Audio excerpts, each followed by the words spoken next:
No Saber Direito desta semana, o professor Fernando Brandariz fala sobre planejamento sucessório nacional e internacional.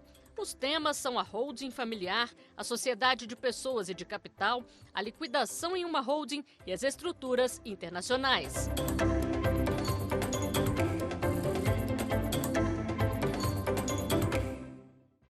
Olá pessoal, vamos começar agora a terceira aula. Lembrando que entre a primeira e segunda aula nós falamos do quê? Holding familiar não protege patrimônio. Falamos sobre a desconsideração da personalidade jurídica, desconsideração da personalidade jurídica inversa, formação do grupo econômico por unicidade de sócios, responsabilidade do sócio alienante das suas cotas sociais. Falamos sobre doação, testamento, as cláusulas de incomunicabilidade, impenhorabilidade, inalienabilidade. Falamos também que não é regra absoluta o recebimento de um imóvel com a cláusula de impenhorabilidade e da cláusula de inalienabilidade. O bem recebido com cláusula de impenhorabilidade, ele pode vir a ser penhorado, seja por dívidas do próprio imóvel, condomínio, IPTU, dívidas de funcionários, reclamações trabalhistas, de funcionários que trabalharam na nossa residência, caseiro, motorista, babá, empregada doméstica, e de empresas ao qual eu participei como sócio ou participo como sócio. Não é uma regra absoluta, não se esqueçam disso. Da mesma forma, a cláusula de inalienabilidade. Inalienabilidade é a proibição da venda desse imóvel, que por decisão judicial, eu posso alienar o bem, sobre algumas condições, né? Vou ter que demonstrar ao judiciário de que aquele imóvel é custoso para mim, para pagar o IPTU, condomínio, não estou conseguindo alugar, ou eu preciso estudar. Então, eu tenho um imóvel de R$1 milhão, imagino que o meu custo ele será de R$500 mil, eu vou alienar o imóvel por R$1 milhão, R$500 mil eu vou usar para gastar para minha saúde, para os meus estudos, e a diferença, que são os R$500 mil, eu vou adquirir um outro patrimônio que vai se subrogar na cláusula de inalienabilidade. Falamos também da abertura da sociedade, da nossa sociedade holding, né? Nós podemos utilizar o nosso planejamento sucessório com as sociedades, com os tipos societários, sociedade limitada, sociedade anônima, sociedade unipessoal. Holding familiar, também comentamos que holding familiar vem do verbo to hold. É um verbo em inglês que é segurar, manter e controlar.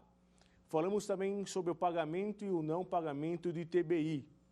Artigo 36 e 37 do CTN. Se a atividade da sociedade que está adquirindo esse patrimônio tem como atividade preponderante atividade imobiliária, compra e venda, locação, incorporação, eu vou ter que pagar o ITBI.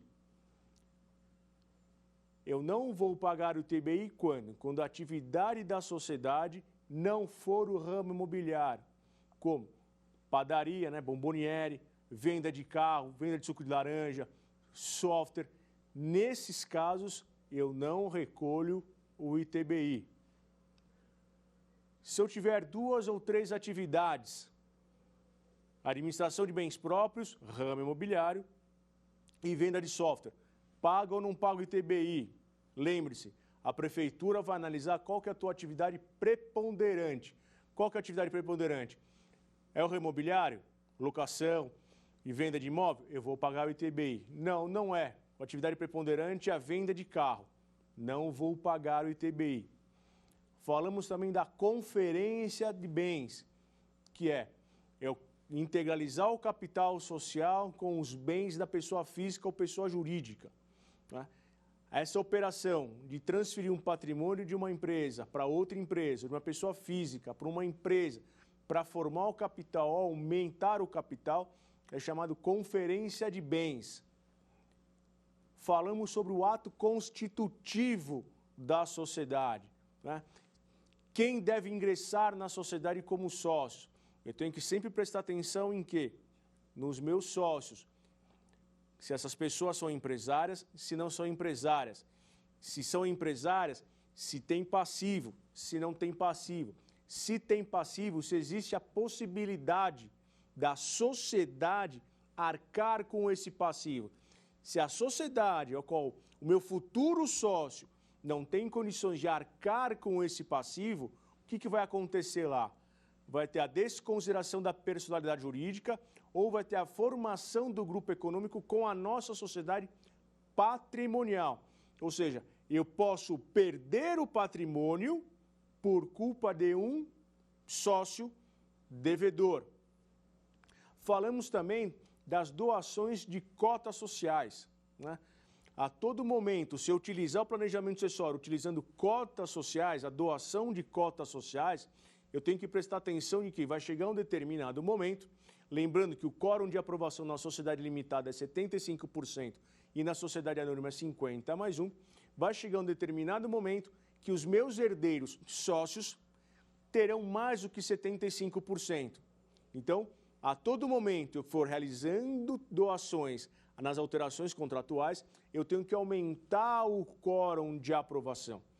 Quórum de aprovação para quê? Para que os meus herdeiros sócios, que estão do outro lado, tenham a necessidade de pedir a minha concordância. Então, se eu começo a sociedade com 75% de participação, eu mando e desmando na sociedade. Minha filha que tem 10, 20%, ou meus filhos ali, não mandam na sociedade. A todo momento que eu for alterando o contrato social, passando 10% para os meus filhos, eu vou aumentar também o quórum de aprovação. Lembrando, para quê? Para que eles não administrem a sociedade da forma que eles acham que tem que administrar. Eu tenho um controle sobre a administração da sociedade. Na cláusula contratual, eu não posso inviabilizar o andamento da sociedade. Então, eu tenho que colocar no contrato social, na cláusula de administração, o quê? Que o administrador, ele só pode comprar e vender até o valor de R$100 mil. Abaixo desse valor, ele pode fazer o que ele quiser. Passando desse valor, dos R$100 mil, ele precisa necessariamente de duas opções. Uma assembleia específica para ele vender ou comprar, calcionar, dar garantia qualquer imóvel, ou ele vai necessitar a anuência dos demais sócios. Por exemplo, assinatura em conjunto, assinatura do outro sócio, ou assinatura de 3 sócios. Ou seja, ele não consegue fazer uma administração ilimitada. Eu também posso contratar um administrador para a sociedade. Não preciso ser os sócios, os integrantes da família, ser administrador. Eu posso contratar. E com muito mais razão, eu tenho que ter uma cláusula de administração mais fechada. Eu não posso deixar aquele administrador aberto. Se deixar aberto, ele vai fazer o que queira, muitas vezes em desconformidade com o próprio contrato ou com o próprio interesse da sociedade familiar, e eu só vou ter direito a ter o quê? Ingressar com ação contra esse camarada, esse de administrador, por perdas e danos e tudo mais. Então, lembrando, vamos fechar o máximo a administração do administrador. Lembrando que eu tenho que ter cláusulas interessantes aqui. Principal, quando nós estamos falando em planejamento sucessório, eu tenho que ter a cláusula que vai determinar o que vai acontecer com as cotas do sócio falecido. Se essas cotas serão transferidas para os atuais sócios de forma proporcional ao capital social ou não proporcional, se essas cotas serão transferidas aos herdeiros não sócios, a forma de apuração desses haveres e a forma de pagamento. Lembrando que a regra geral, se nós não tivermos essa cláusula, essas especificações dentro do contrato social, eu vou cair na regra geral do Código Civil. Qual é a regra do Código Civil? Pagamento em 90 dias a partir do ato ou fato. Esse ato ou fato é o encerramento da apuração dos haveres. E eu tenho que pagar em parcela única. É muito mais interessante eu ampliar o prazo de pagamento. Né? Muitas vezes, 90 dias, eu não tenho caixa, a sociedade não tem caixa para pagar todos os seus herdeiros. Está tudo imobilizado, ou existe a demora até na apuração dos haveres. Então, é interessante que eu amplie esse prazo para 24, 36 meses, 5 anos, enfim. Reajustáveis ou não. Lembrando que eu não posso ter um credor herdeiro me atormentando a vida da sociedade. Né? Ele vai ser mais um credor perante a sociedade. Então, eu não posso inviabilizar o andamento da sociedade para ficar pagando credores. A sociedade tem que viver, ela tem que andar. Então, quanto mais eu conseguir alongar o prazo, melhor para a sociedade. Lembrando, eu não posso quebrar a sociedade para pagar os credores, no caso, um herdeiro de um dos sócios. Então, normalmente, a cada 6 meses, 1 ano, é feita uma avaliação e colocando na ponta do lápis quanto tempo teria a empresa para pagar aquele valor para um eventual herdeiro. Então, o contrato social, ele não é um quadro, digamos assim, fazendo uma analogia, ele não é parado, ele é um filme, uma novela, é a sua vida. Hoje a empresa está de uma forma, amanhã a empresa vai estar de uma outra forma. Pode estar ganhando dinheiro, como está perdendo dinheiro. E quando está perdendo dinheiro, ou tem muito imobilizado, muito investimento imobilizado, para você vender, para fazer caixa, para pagar esse credor herdeiro, eventualmente você vai perder dinheiro, a sociedade perde dinheiro. Então isso não é interessante. Tá? Falamos também do testamento. O que prevalece na relação? Testamento ou o contrato social? Se o testamento dispuser uma coisa e o contrato social dispuser de outra forma a mesma situação. Por exemplo, o testamento, coloco no testamento que minha herdeira ingressará na sociedade e no contrato social proíbe o ingresso de herdeiros e terceiros perante a sociedade. O que prevalece? Lembre-se, o que prevalece é o contrato social. O contrato social vai prevalecer sobre o testamento. E na doação, pessoal? Todos nós aqui somos sócios de uma sociedade, eu vou para casa e resolvo doar 100% das minhas cotas sociais para minha filha. A sociedade, os sócios, são obrigados a aceitar ou não? Depende. Se no contrato estiver à disposição de que os sócios podem doar as suas cotas para terceiros, eu vou poder doar as minhas cotas, sem qualquer impedimento. Agora, se não estiver à disposição no contrato, eu vou precisar do quê? Da anuência dos demais sócios. E se eu tiver a oposição de mais de 75% do capital social, eu não vou conseguir realizar essa doação, porque eles não vão assinar, não concordam, e a minha filha não entrará na sociedade por intermédio da doação. Lembre-se, na sociedade limitada, com 75%, os sócios tendo 75%, eles impedem o ingresso de um terceiro. Então, se eu não tenho 75% e faço a doação das cotas para minha filha, quando ela chegar com o contrato social, alteração contratual para ser assinado, se eles não assinarem, eu não consigo registrar o contrato social alterando a propriedade das cotas, saindo do Fernando e indo para a filha. Certo? Então, eu tenho que prestar atenção no contrato. Não é porque eu sou sócio da sociedade que eu posso testar a meu bel prazer, eu posso doar a meu prazer e posso vender as cotas a meu prazer. Quando a gente fala em venda de cotas sociais, a gente tem que prestar atenção no seguinte: se a sociedade ela é uma sociedade de pessoas ou ela é uma sociedade de capital. Sociedade de pessoas é aquela sociedade que eu quero o A, porque o A é bom em matemática, é bom em finanças, é bom em marketing. Pouco importa o B. O B, por mais que ele tenha dinheiro, eu não quero o B. Eu quero o A porque ele é bom. A relação é pessoal.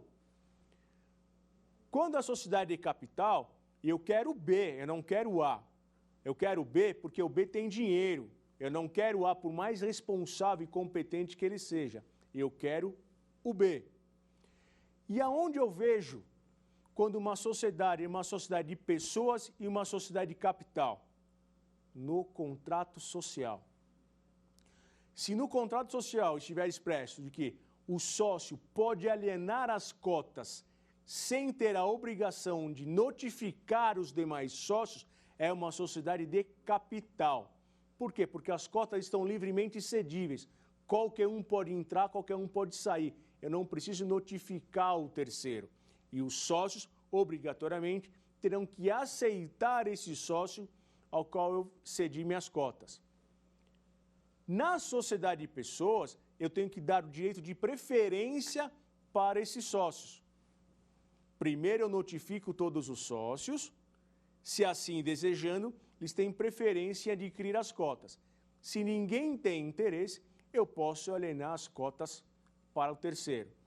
E obrigatoriamente vão ter que aceitar o ingresso desse terceiro, salvo se tiverem acima de 75% do capital social.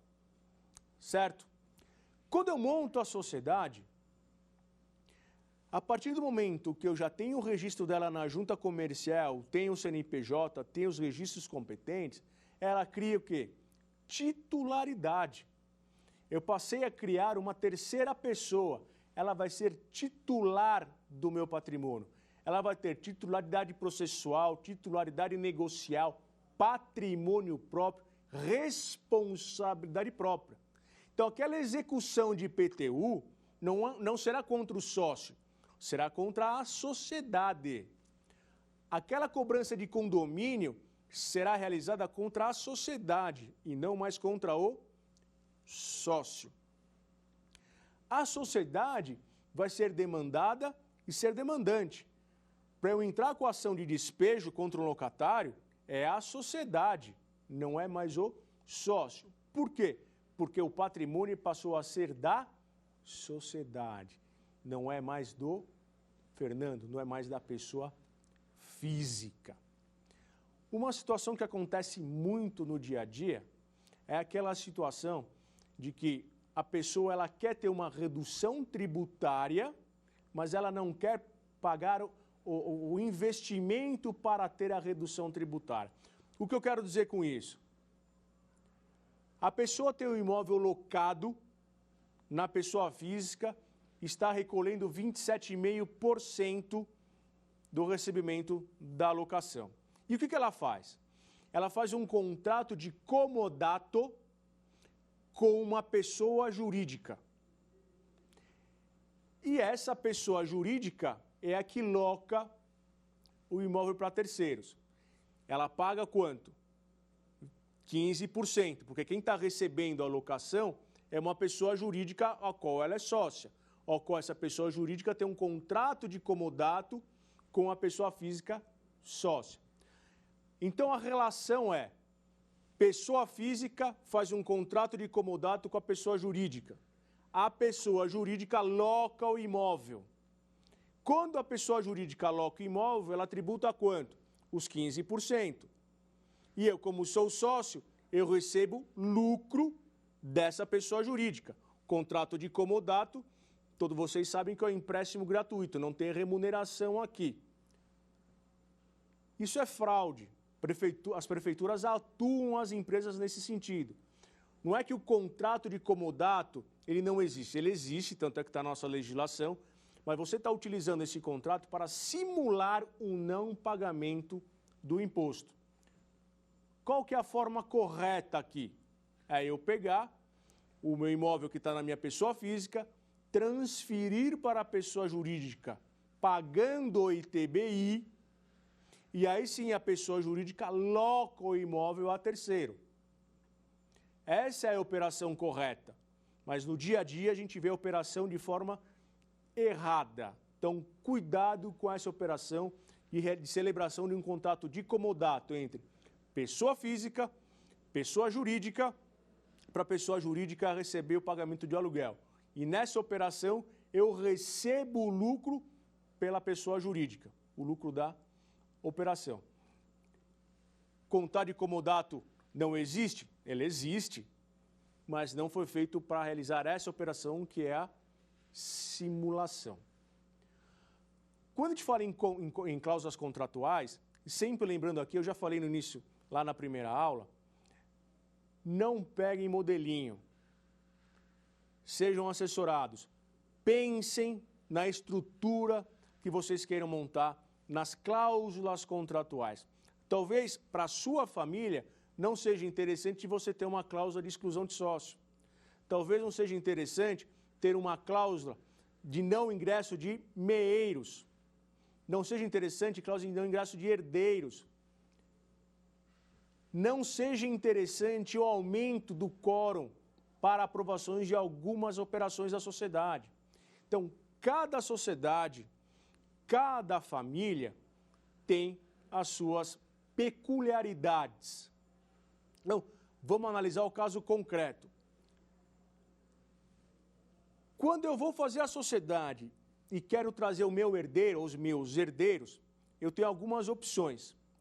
Uma delas vou imaginar o herdeiro que não tem caixa, ele é menor de idade. Então, vamos pegar um exemplo, esse que é menor de idade, porque hoje o menor pode ser sócio de uma sociedade, desde que o capital social esteja 100% integralizado e o menor não exerça a administração dessa sociedade. Então, esse menor, hoje tem seus 15 anos, amanhã tem 16, vai chegar um momento que ele vai ter 18 anos. Com os seus 18, 20 anos, vou imaginar que ele queira empreender, né?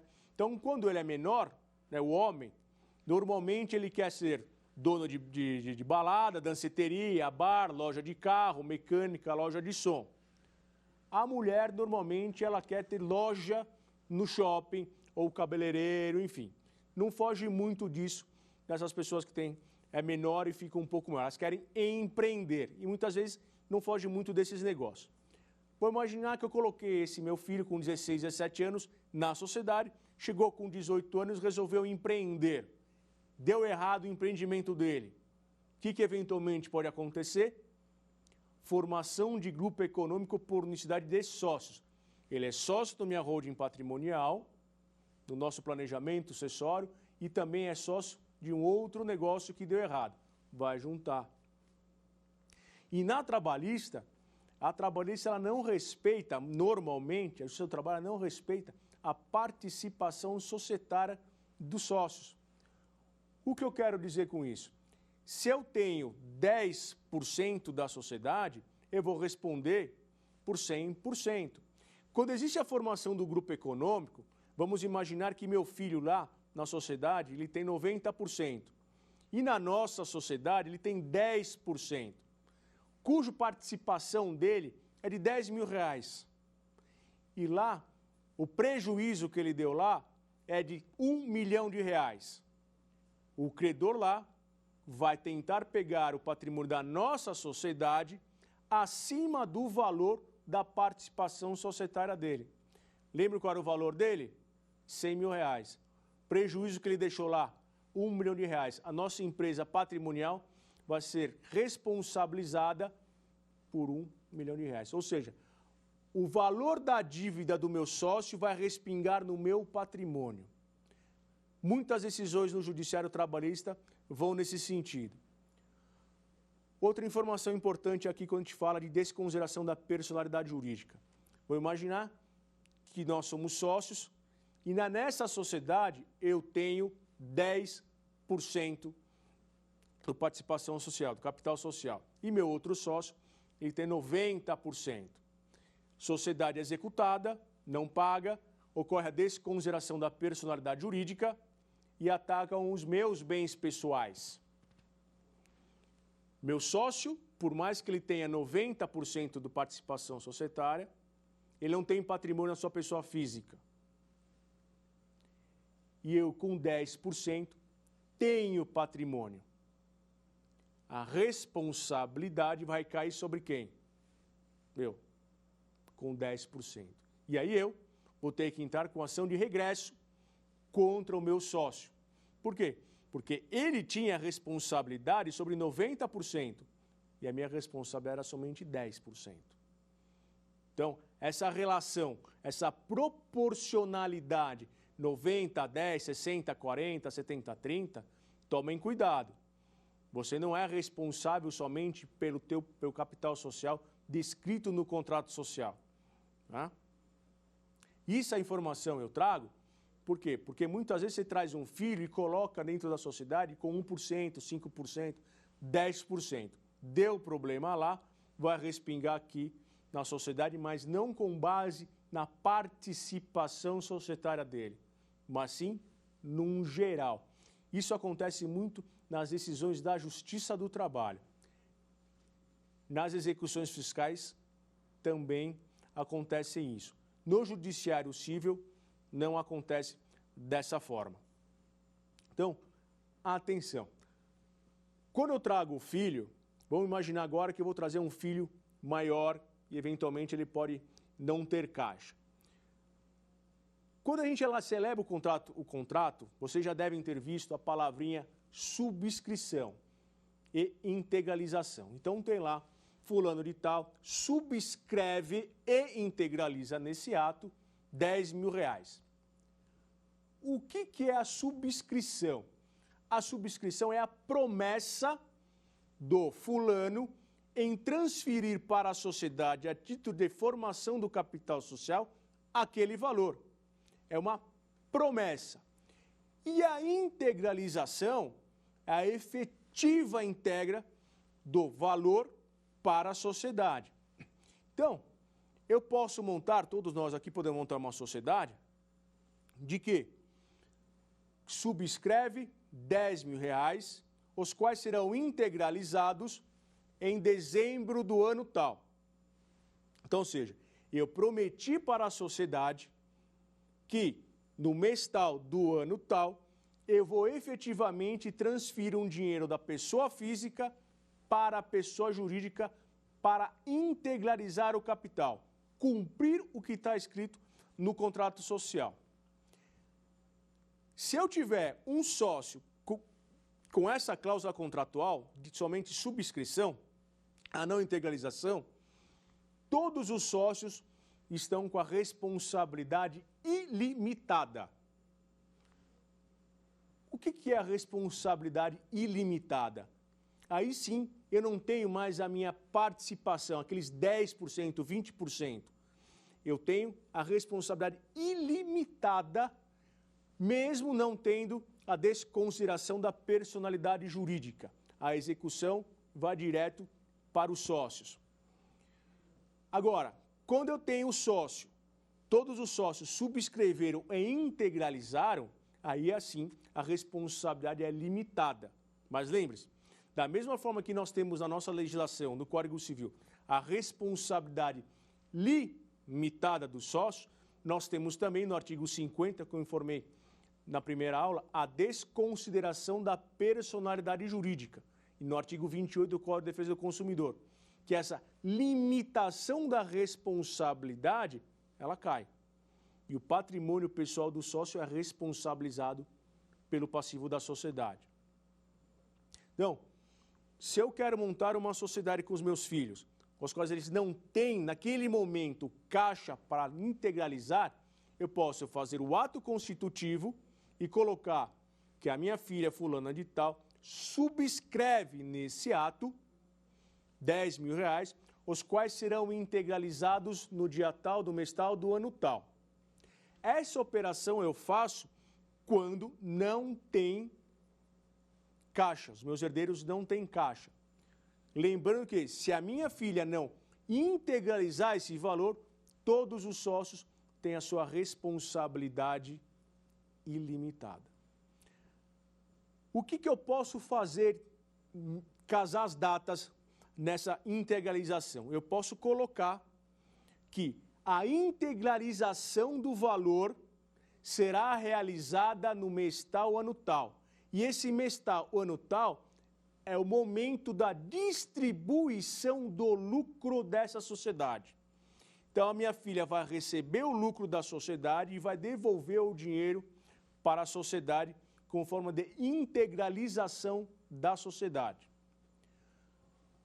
O que eu poderia fazer antes, há mais ou menos 2 anos atrás, é que eu casava. Eu colocava a informação de que O capital social será integralizado no momento da distribuição do lucro. Então, naquele ato, que era a distribuição do lucro, eu recebia o lucro e voltava para a sociedade como forma de integralização do capital social. A junta comercial proibiu a integralização por intermédio da distribuição do lucro. Então, essa operação não é mais possível, mas a redação. Mas, por outro lado, eu posso casar as datas. No mês tal é a distribuição de lucro e eu vou colocar que o capital social será integralizado no mês tal, que é o mês da distribuição de lucro. Certo? Por que eu faço essa operação? Porque não tenho caixa. Por outro lado, eventualmente eu posso estar contaminando a sociedade. Por quê? Se a minha filha é sócia da sociedade e recebeu a distribuição do lucro casada pelo regime da comunhão parcial de bens, ou tem união estável, comunhão universal de bens, ou participação final dos aquestos, o recebimento do lucro está ocorrendo na constância do casamento. E se está ocorrendo na constância do casamento, o cônjuge tem participação na sociedade.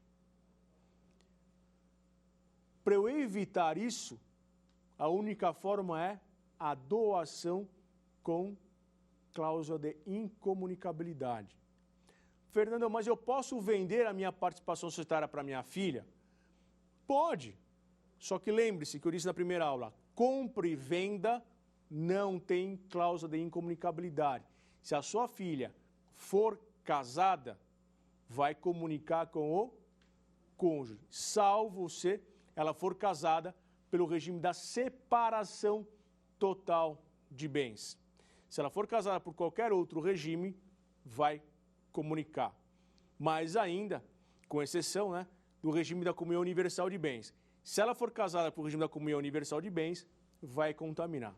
Então, voltando. Bens adquiridos na constância do casamento. Casado pelo regime da comunhão parcial. Regime da participação final dos aquestos. União estável.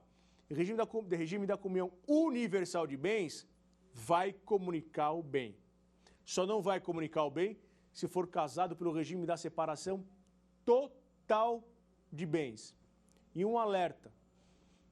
Quem tem acima de 70 anos, obrigatoriamente tem que casar pelo regime da separação total de bens. Não tem escolha. Tá? Vou falar aqui algumas cláusulas contratuais que é interessante mostrar para vocês. Além da cláusula de falecimento, é interessante eu ter a cláusula de interdição. O que é interdição? Vou me associar a um pródigo? Não, não é isso. Eventualmente, nós somos sócios, sou administrador da sociedade, vou atravessar a rua, sou atropelado, ou tenho uma doença grave, sou entubado, enfim, não consigo mais expressar as minhas vontades. O que vai acabar acontecendo se eu não tenho uma cláusula contratual? Alguém vai ter que me interditar, pedir uma autorização específica, um alvará específico, para que essa pessoa possa assinar o contrato social, alterando o contrato social, consequentemente, alterando a administração da sociedade. Eu posso colocar uma cláusula contratual de que, em caso de interdição temporária, a administração da sociedade será feita pelo A, pelo B.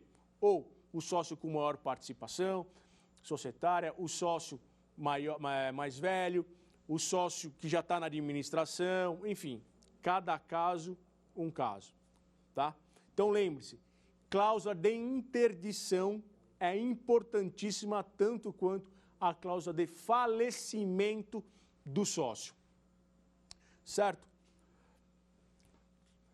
Ingresso de sucessores, nós já comentamos. Ingresso de terceiros é aquela situação do sócio que vai se separar, está se separando, não conseguem se acertar com valores, não conseguem fazer compensações e esse separando tem direito a ingressar na sociedade. Veja, se eu tenho uma cláusula de que proíbe o ingresso de terceiros, porque nesse caso ele não é herdeiro, ele é terceiro. Se eu tenho uma cláusula que veda o ingresso desse terceiro, ele não ingressa na sociedade, mas ele não perde o direito sobre os 50% das cotas. As cotas serão avaliadas conforme determina o contrato social e serão pagas conforme determina o contrato social. Lembre-se, as cotas, a própria separanda pode pagar para ele, para o separando, né, para o não sócio, seu marido, sua esposa, a própria sociedade e os próprios sócios podem pagar. Se essas duas últimas opções acontecerem, a sociedade e os sócios pagarem, ocorrerá a redução da sua participação societária. Se ela tinha 100, um sócio pagou, vai transferir a participação dela para esse sócio que pagou e vai pagar para o separando, tá? Então, se as minhas cotas sociais, elas valem 100 mil reais, eu não tenho como pagar os 50 mil reais para a minha esposa e algum sócio tem interesse em pagar, ele vai pagar, vai diminuir a minha participação societária, que era de 100, passa para 50, paga o meu marido, minha esposa, e aumenta a participação do sócio que pagou. Bacana? Falamos sobre sociedade de pessoa, sociedade de capital, formas de pagamento, né? E a gente tem que prestar atenção de que modelo de contrato social não serve para todas as situações. Cada família tem as suas peculiaridades, tá? Não vamos aqui utilizar modelo ou simplesmente vocês colocarem no papel o que eu estou dizendo aqui. O que eu estou dizendo aqui, passando informações para vocês, são ideias, são informações. Para ser mais específico, tem que conhecer a família, tem que conhecer a peculiaridade de cada integrante da família, conhecer cada função de cada ente familiar para chegar a um contexto no final. Eu digo isso porque, se você tem um sócio que ele é o funcionário público, esse camarada não vai te trazer problema. Se você tem um sócio que ele é empresário, ele pode trazer problema. Se você tem um sócio que ele é pródigo, ele pode trazer problema. Então, essas situações têm que serem analisadas. Tem que ser analisada também a idade do sócio, desse teu herdeiro que você quer transformá-lo em sócio. Lembre-se, se ele entrou na sociedade com 16 anos, 17 anos, com 18, 20 anos, ele quer empreender. Se ele quer empreender, o ramo empresarial traz risco. Risco trabalhista, risco tributário, risco consumerista, ambiental e por aí vai. Se ele tiver qualquer problema lá na empresa dele, eventualmente vai recair sobre a nossa empresa patrimonial. E lembre-se, a nossa empresa patrimonial, ela tem o patrimônio. Eu não posso ter qualquer atividade de risco, seja ela com a própria sociedade na sua operação, como sócios operacionais. Eu não posso ter sócios, não é que eu não posso, eu não devo ter sócios que eventualmente podem trazer risco para a sociedade. A nossa sociedade, lembre-se que eu falei na aula 2, na segunda aula, a nossa sociedade, se ela tem um terreno, eu não vou construir no terreno com a nossa sociedade. Eu vou contratar uma construtora para subir a casa, o prédio, o condomínio. E lembrando sempre que, a todo momento que eu for realizar o pagamento quinzenal, semanal, mensal para essa construtora, ela tem que me entregar uma cópia de todos os comprovantes de pagamento, de salário, 13º, férias, INSS, fundo de garantia, enfim, tudo. Por quê? Se essa construtora não arcar com os compromissos, quem será o responsabilizado? A nossa holding patrimonial, a tomadora do serviço. Então, cuidado. Fiz aqui um relato, não é? Mas eu acho que é bom frisar. Holding familiar, mais uma vez, não protege patrimônio. tenho a desconsideração da personalidade jurídica, a desconsideração da personalidade jurídica inversa, a formação de grupo econômico e as responsabilidades. Tenho as cláusulas contratuais para cada família, inerentes a cada família, a cada situação específica. Eu tenho a cláusula de exclusão de sócio. Eu tenho a cláusula do shotgun. O que é o shotgun? É aquela cláusula contratual de que se você me ofereceu a venda da sua participação, eu sou o primeiro a receber, eu como pai, né? Posso assim dizer no contrato social. Você obrigatoriamente tem que vender a sua participação para mim. Então, se você está oferecendo pela sua participação R$100 mil, eu vou devolver a minha contraproposta e você obrigatoriamente tem que me vender pelo preço que eu estou propondo. Normalmente, essa cláusula, quem tem o direito é o pai ou a mãe. Tá? Eu tenho a cláusula também de voto de Minerva. Se existe um empate com todos os sócios, eu tenho o voto de Minerva, que é chamada Golden Share. Existem diversas cláusulas que a gente traz do direito americano, mas sempre lembrando, tem que analisar o contexto e analisar item por item para ver se vale a pena eu inserir essas cláusulas contratuais no contrato ou não vale. Porque muitas vezes inviabiliza o andamento quando é uma família. Sempre lembrando que quando a gente está dentro de uma holding familiar, são familiares, são irmãos. E a depender do contrato social e das cláusulas contratuais que existam, você pode criar um problema pessoal entre os sócios. Muito embora eu acho que, se eventualmente pode ter problemas pessoais, eu acho que determinadas cláusulas têm que existir, que são essas cláusulas que nós comentamos agora, tá? Que é falecimento, interdição, exclusão, forma de pagamento e apuração de haveres, se é uma sociedade de pessoas, sociedade de capital, né? Essas cláusulas são essenciais. Existe também, a depender da atividade da sociedade, do tamanho da sociedade, nós temos também as cláusulas tag along e drag along, que são as vendas em conjunto. Se o sócio majoritário está vendendo a participação societária dele, obrigatoriamente o sócio minoritário tem que ir junto. Se o sócio minoritário está querendo vender a sua participação, obrigatoriamente o sócio majoritário tem que ir junto. São as vendas em bloco. O que é interessante também saber é que existem sociedades limitadas que têm o conselho de administração. Não são obrigados, mas existe a possibilidade de ter o conselho de administração. Conselho de administração aconselha.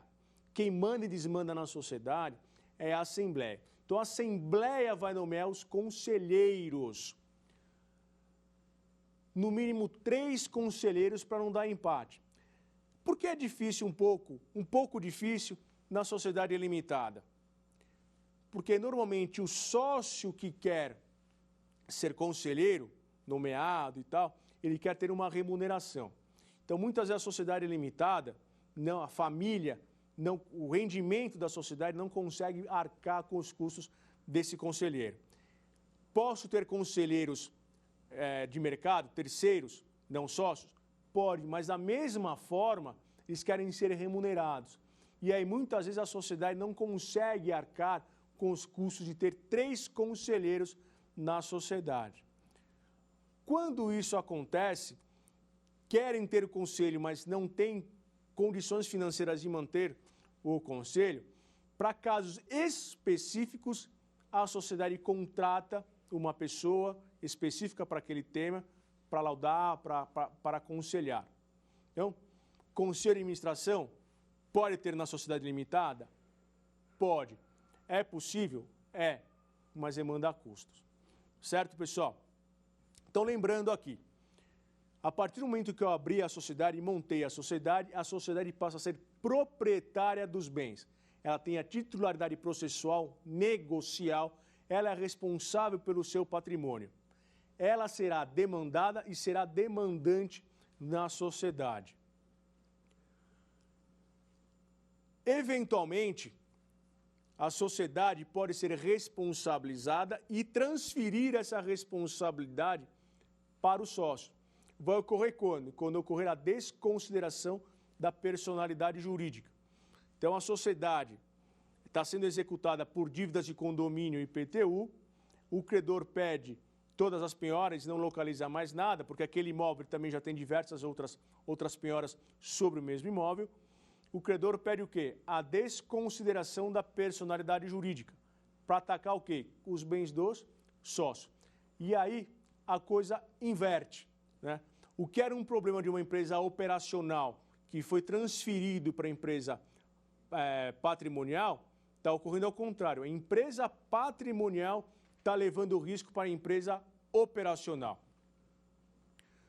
Então, nossa empresa operacional, administração de bens próprios, não tem problema algum. Do dia para a noite, começa a ter problemas. Dívidas de IPTU por má gestão, mal negócios realizados. Todos os outros sócios têm negócios à parte, fábrica, indústria, comércio, restaurante, enfim. Essa empresa ela começa a ser demandada, não consegue mais receber, diversas execuções, bens penhorados afora. O que ele pede, o credor? A desconsideração da personalidade jurídica. Para atacar o quê? Os bens do sócio. E aí o sócio tem o quê? Tem participação numa outra sociedade, na fábrica, na indústria, no restaurante, enfim.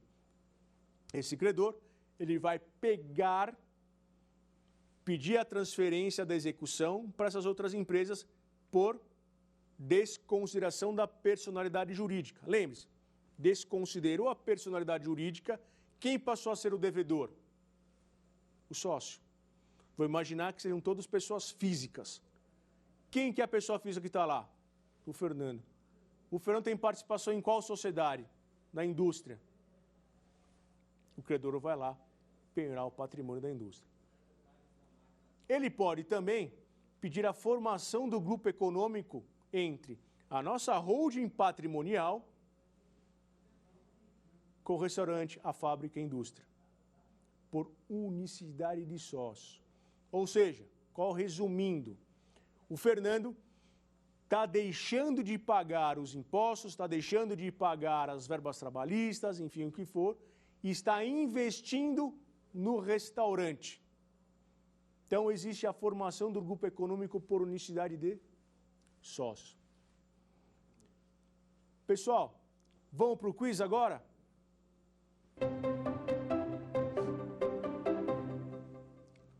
Pergunta. No contrato social, onde diferencia uma sociedade de capital e uma sociedade de pessoas? Letra A, não está no contrato social. Letra B, na cláusula de cessão das cotas. Letra C, na cláusula de administração. Letra D, não existe diferença entre sociedade de capital e sociedade de pessoas. Resposta à letra B, na cláusula de cessão das cotas. Então, lembre-se, cláusula contratual é interessante e importante, principalmente quando estamos falando em empresa patrimonial, empresa familiar, constar no contrato social que é uma sociedade de pessoas. E aonde vai estar a sociedade de pessoas? Na cláusula contratual, cessão das cotas. Vamos para o segundo quiz?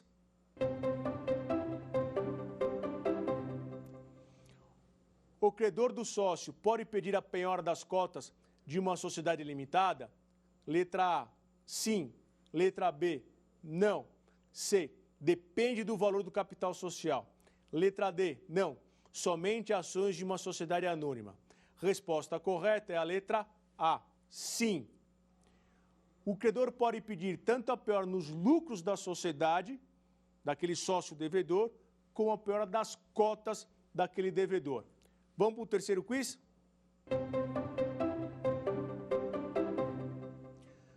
Quais são os regimes em que o casal não pode ser sócio na mesma sociedade limitada?